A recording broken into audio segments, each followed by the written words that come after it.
Okay, Tone, so I guess everyone's going to be asking how the slow speed handling is of the Lysander. How do you find her?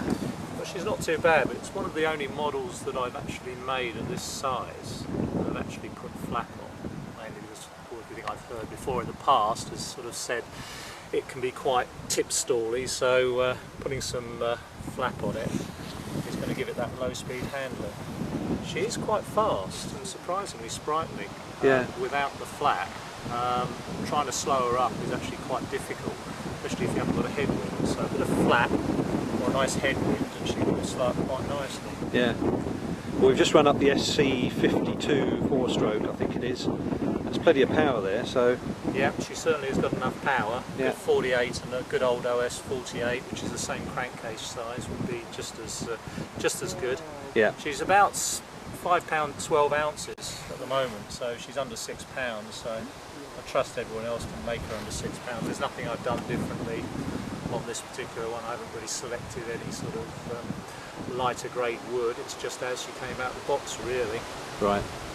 Okay, good.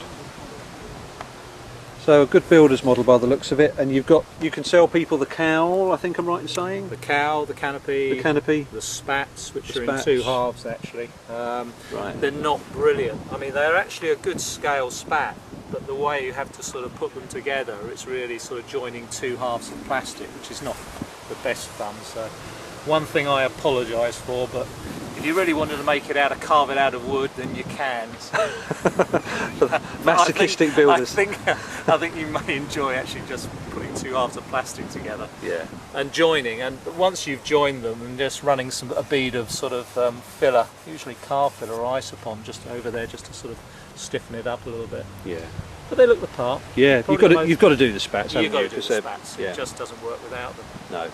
But the wings are on 8mm carbon rods that extend out to about 4 or 5 inches out into the wing. So the struts are not really structural, but what they do is help hold the wing on. Right. So you could fly it without it, but you'd have to find some points of actually holding the wings in. Right. Okay. And you've got a nice little bit of engine detail there. A little bit of engine detail, yeah. Courtesy of Top Flight and Ripmax, they do a dummy radial engine for the Top Flight P47. I think it's the 1/8 or 1/7 scale version. Right. It's not cheap, it's about £15–20, but it does make the difference. Yeah.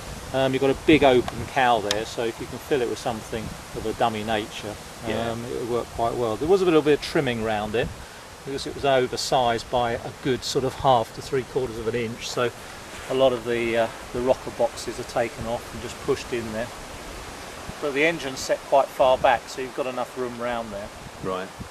Right. Okay. What sort of servo? Standard size all round? Standard size all round. Yeah. Standard size actually in the fuselage, driving the elevator and the rudder.